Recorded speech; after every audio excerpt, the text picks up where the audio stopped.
G'day folks, I'm Mitchell Dale and this is Rugby League Week's Friday Arvo Footy. Joined on the couch today by Martin Lenahan and Eric Groth. Thank you for joining us, boys.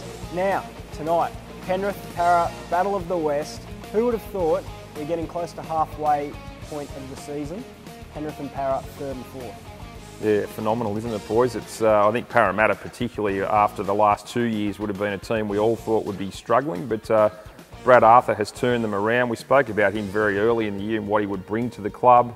Obviously, Jared Haynes' form has helped them a lot, but guys like Randra, who I don't think anybody predicted what he'd be doing, Ken Seo scoring a bag load of tries out there as well, and they're just playing with great energy, and Chrissy Sandow's another one I'd have to mention as well, Eric. Yeah, definitely, mate.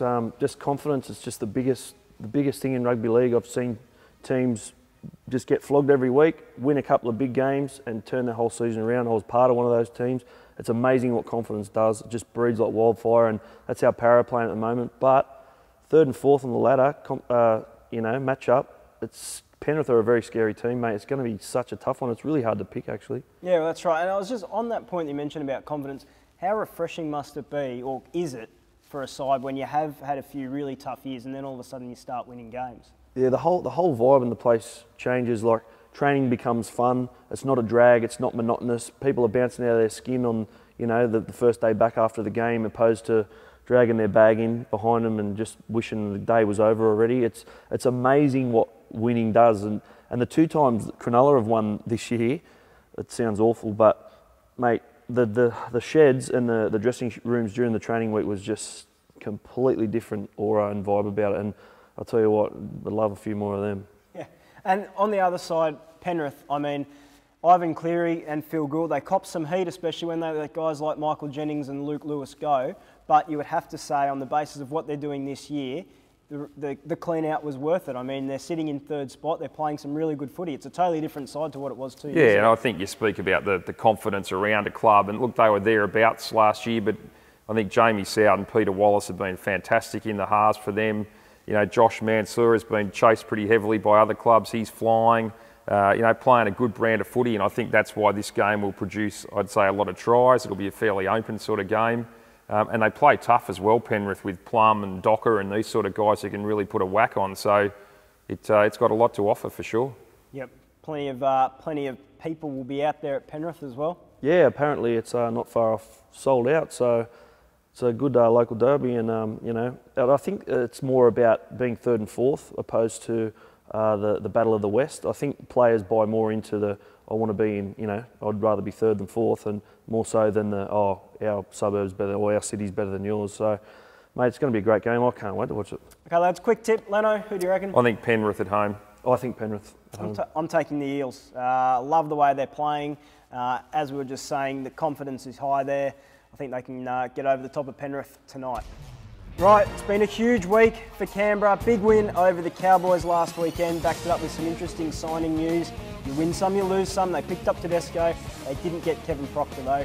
More to come though, more signings to come for the Raiders. Yeah, Josh Mansour, we're hearing is pretty close to deciding his future. He would be a fantastic signing for them, a big, strong winger. Look, I think James Tedesco is a great pickup. Exciting young player, overcoming some injuries. Obviously Milford goes, Tedesco comes in. Proctor, for me, probably not a surprise. He stayed in Melbourne, the club that's developed him. He's already won a premiership there, and I think he can see more to come. Yeah, Tedesco is a very good signing. They did have to throw the kitchen sink at him to get him there. And it comes back to the same problem the Raiders have had. Not necessarily a reflection on the club, more the city. Players just don't want to go there. Yeah, mate, they seem to have a little bit of a problem attracting blokes, a bit unlike yourself, Mitch. I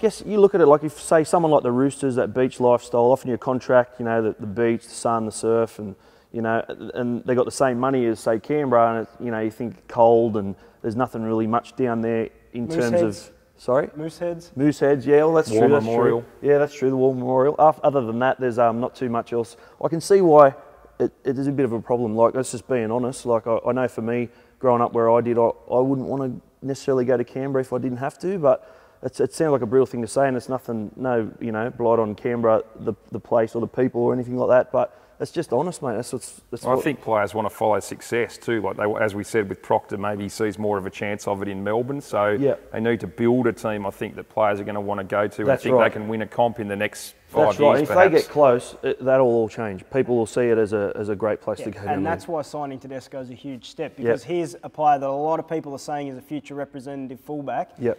Other players may now see that if he's there, well, maybe it's not such a bad place to go. So yeah, well, I think they need to be strong in the comp. But how good was it back in the day when Canberra were just dominating like that? They were a force to be reckoned with, the Green Machine, and hopefully they can climb back to that, because I think it's NRL's going well when Canberra are going well. Yeah, that's right. Plenty of interesting news there for Canberra and more to come.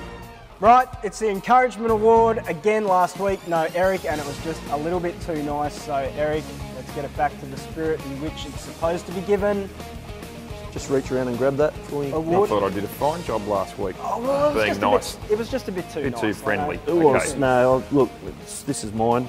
This is my segment. So, Leno, appreciate it. But this week, I think the Encouragement Award should go to Shane Hayne, because apparently he only packed one pair of underpants for Origin, and to get out with only one pair of underpants after some of the calls he made, I think is an absolute remarkable achievement. So here's to you and your one pair of underpants, mate. Maybe you should pack 2 pairs if you're going to make calls like that next time.